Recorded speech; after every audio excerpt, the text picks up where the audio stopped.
Iran Israel కంటే ముందే Russia Ukraine war కొన్ని బీభత్సాలను సృష్టించింది, ఉద్రిక్తత పరిణామాలకు దారితీసింది. ప్రపంచవ్యాప్తంగా నాకు తెలిసి 2-3 ఏళ్ల పాటుగా జరుగుతున్నటువంటి అతిపెద్ద యుద్ధం ఏదైనా ఉందనంటే ఈ మధ్య కాలంలో ఈ జనరేషన్లో రష్యా ఉక్రెయిన్ వారే. అయితే రష్యా ఉక్రెయిన్ వార్ ఈ మధ్య కాలంలో అయిపోయిందని అంతా భావించారు, కానీ అది జరుగుతూనే ఉంది. అడపాతడప ఒకరిపై ఒకరు దాడులు జరుగుతూనే ఉన్నాయి. కంపారిటివ్లీ అమెరికా ఇరాన్ ఇజ్రాయెల్ వార్తో పోలిస్తే కొంచెం తక్కువ పరిణామాలతో ఈ రెండు దేశాల మధ్య జరుగుతోంది కాబట్టి ఎక్కువగా ఎవరు ఆసక్తి చూపులే అటువంటి కథనాలు ఎక్కువగా మీ దృష్టికి రాకపోవచ్చు.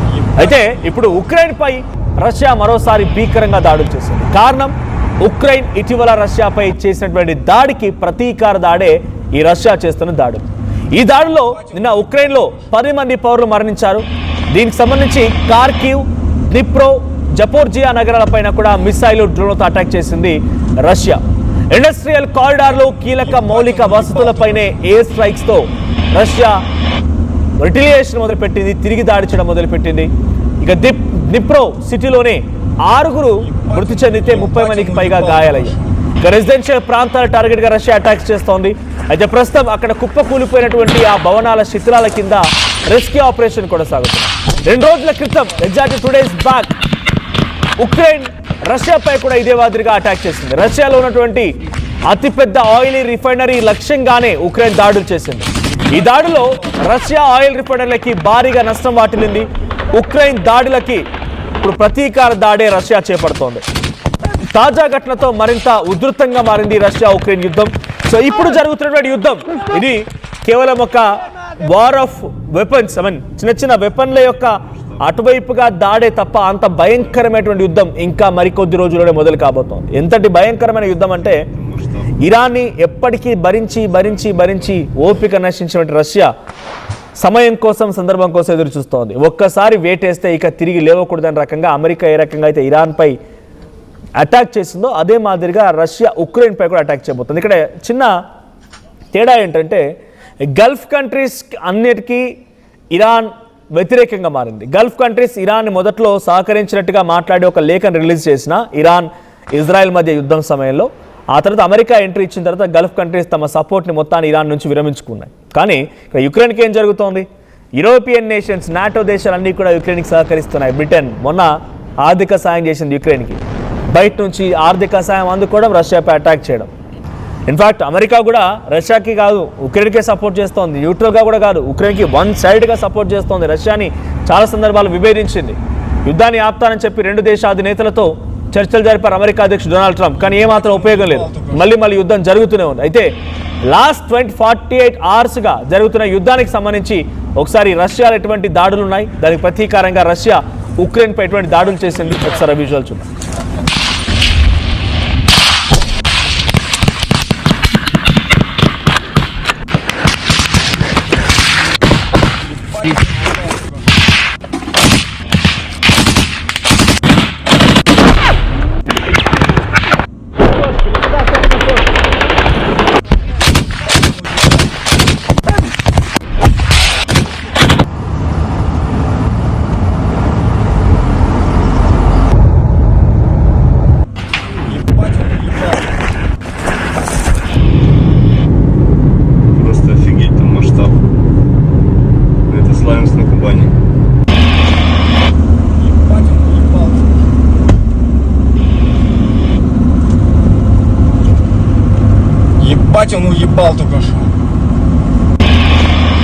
రైట్, ప్రస్తుతానికి రష్యా టార్గెట్ ఏంటో తెలుసా?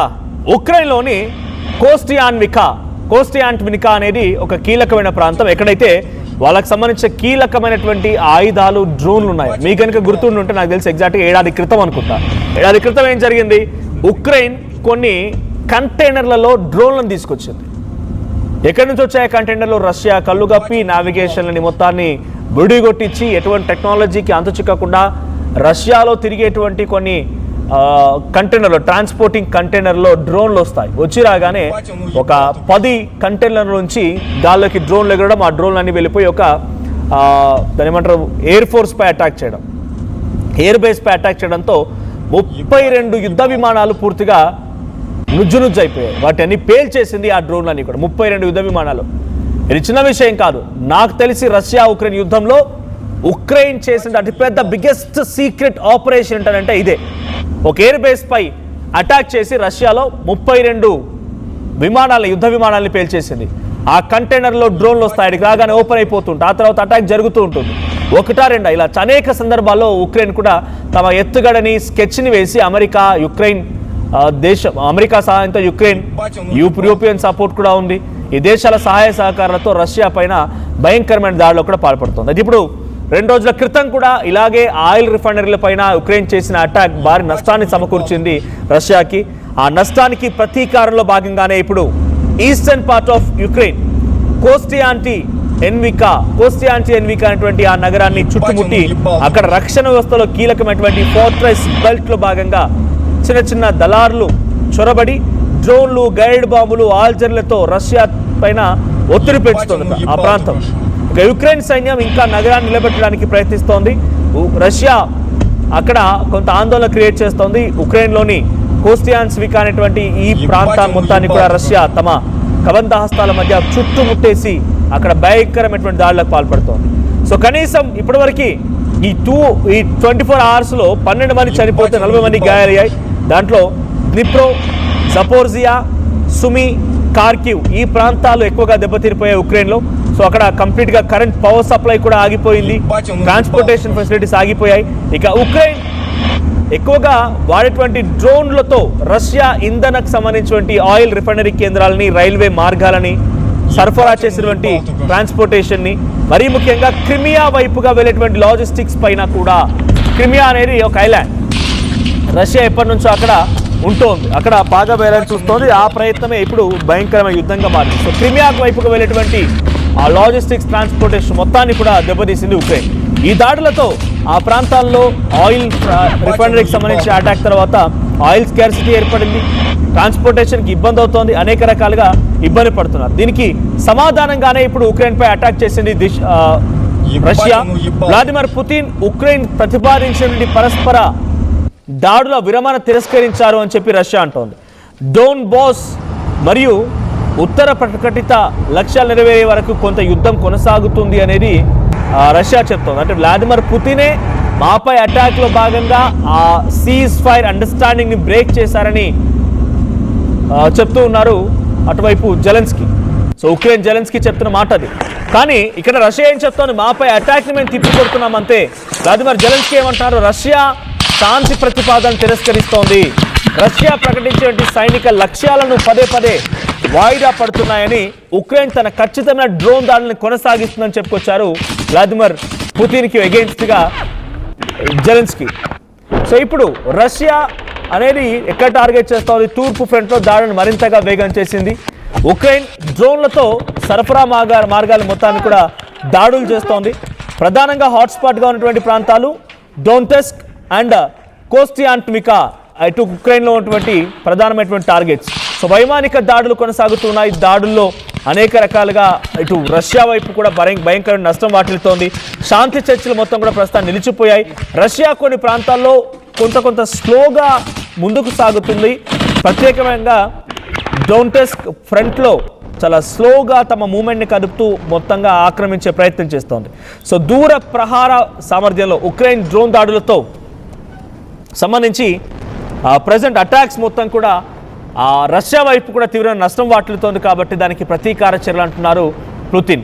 సో ఇప్పుడు పుతిన్ చేసినటువంటి ప్రధానమైనటువంటి దాడి కోస్టియాన్స్వికా, డోన్టెస్క్ ప్రాంతాల్లో, డ్నిప్రో ప్రాంతంలో, తర్వాత క్రిమియాకు సంబంధించినటువంటి లాజిస్టిక్స్ వెళ్తూ ఉంటే దానిపై అటాక్లో భాగంగా ఉక్రెయిన్ చేస్తున్న దాడులు కానీ దానికి సమాధానంగా అనేక ప్రాంతాలను టార్గెట్ చేస్తూ ముందుకెళ్తోంది రష్యా. ఇది ఉక్రెయిన్ తూర్పు రక్షణ వ్యవస్థ ఉన్నటువంటి ఫోర్ట్రెస్ బెల్ట్ కోస్టియాన్స్వికా, డోన్టెస్క్ అనేటువంటి ఆ ప్రాంతానికి సంబంధించిన దాంట్లో అక్కడ కీలకమైనటువంటి ఆయుధ సామాగ్రి నిల్వలు ఉన్నాయంట ఉక్రెయిన్ దాచుకున్నవి. వాటి లక్ష్యంగానే దాడులు జరుగుతున్నాయి. స్లోవియాన్స్క్, క్రమటార్స్క్ ఈ వైపుగా కూడా రష్యా దాడులకు పాల్పడుతుంది. రష్యా ఇప్పుడు పెద్ద మొత్తంలో ట్యాంక్ కాలమ్స్ కంటే చిన్న ఇంట్రెస్ట్ బృందాలు, భారీ FPP అండ్ గైడెడ్ బాంబులతోనే ఈ అటాక్కి పాల్పడుతోంది. So Iskander M ballistic missile ఉపయోగించింది ఇప్పటివరకు, షాహిదీ గెరాన్ కమికేజ్ డ్రోన్లను ఉపయోగించింది, FAB 500, FAB 1500 గైడెడ్ బాంబులను ఉపయోగించింది. సో భారీగా ఆర్టిలరీని కూడా ఉపయోగిస్తోంది. భయంకరమైనటువంటి మిసైళ్లు, చిన్న డ్రోన్లతోనే ఉక్రెయిన్కి ముచ్చమటలు పట్టిస్తోంది మళ్ళీ రష్యా. ఇక ఉక్రెయిన్ ప్రతిదాడి విషయానికి వస్తే చమురు శుద్ధి కేంద్రాలని, రిఫైనరీస్ని, రైల్వే ట్రాక్స్ని, ఆయిల్ రిజర్వ్స్ని, బ్రిడ్జెస్ని, క్రిమియాకు వెళ్ళేటువంటి మార్గాల్ని కూడా ఉక్రెయిన్ టార్గెట్ చేస్తోంది. సో క్రిమియాలో కూడా ఇప్పుడు ఆ టార్గెట్ చేసి ట్రాన్సిట్ వెహికల్స్ని పేల్చేయడంతో అక్కడ ఆయిల్ డెఫిషియన్సీ ఏర్పడింది. రష్యాలోని పలు ప్రాంతాల్లో బంకుల వద్ద కూడా ఇప్పుడు ఆయిల్ రిఫైనరీ పేలిపోవడంతో క్యూలు కనబడుతూ ఉన్నాయి. సో లాస్ట్ 48 అవర్స్గా డ్నిప్రోలో క్షిపణి దాడి జరిగింది, జపోర్జియాలో జరిగింది, కార్కివ్లో జరిగింది. కనీసం 12 మంది మరణిస్తే 40 మందికి చాలా తీవ్రంగా గాయాలయ్యాయి. ఈ దాడి ఇంకా పెరిగే అవకాశం ఉంది. ఆర్థిక వనరులు సమకూర్చుకుంటూ ఉక్రెయిన్ రష్యాపై విరుచుకుపడుతున్న తరుణంలో రష్యా కూడా ప్రతీకారంలో భాగంగా ఉక్రెయిన్ పై ఇదే రకమైన అటాక్కి పాల్పడుతోంది. రష్యా ఉక్రెయిన్ వార్ మరింతగా ముదిరే అవకాశం ఉంది. నెట్వర్క్ అమెరికా, ఇరాన్, ఇజ్రాయెల్ మాట్లాడుకున్నాం. 60 రోజుల పాటుగా చర్చలు జరుగుతూ ఉన్నాయి. ఖతార్ వేదికగా జరుగుతున్నప్పుడు కూడా అడపాతడపా స్ట్రైట్ ఆఫ్ హార్ముజ్లో బాంబుల వర్షం కనబడుతోంది. అక్కడ నౌకల్ని పేల్చివేసే సిస్టమ్ కనబడుతోంది. కానీ రష్యా ఉక్రెయిన్ యుద్ధం మాత్రం నిరంతరాయంగా 3 సంవత్సరాలు కొనసాగుతోంది. కొంత సీజ్ ఫైర్ అండర్స్టాండింగ్ పేరుతో ఆపేశారు అన్నప్పటికీ అది మళ్ళీ ముదిరింది. మళ్ళీ రోజు రోజుకి మరింత తీవ్రమవుతోంది. రష్యా చేసేటువంటి అటాక్తో ఉక్రెయిన్ మళ్ళీ ఉక్కిరిబిక్కిరవుతూ అటు Britain, America, European nations, NATO దేశాల సహాయం కూడా ఇప్పుడు ఉక్రెయిన్ తమ ఆర్థిక స్థితిగతులను మెరుగుపరచుకోవడం కోసం తీసుకున్న సిచ్యువేషన్ ఉంది. సో ఆర్థిక స్థితిగతులు మెరుగుపరుచుకుంటూనే మరి రష్యాపై అటాక్ చేస్తోంది. మళ్ళీ రష్యా అటాక్ చేయగానే మేము పూర్తిగా నష్టపోతున్నామనేటువంటి మాట కూడా ఉక్రెయిన్ మాట్లాడుతోంది. కానీ 3-4 ఏళ్లుగా జరుగుతున్నటువంటి యుద్ధం మేము రాగానే చిటికలో ఆపేస్తాన ట్రంప్ మాత్రం ఈ రోజుకి ఆపలేకపోయారు.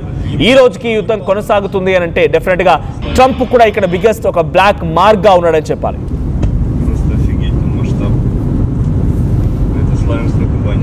Ебать, он уебал только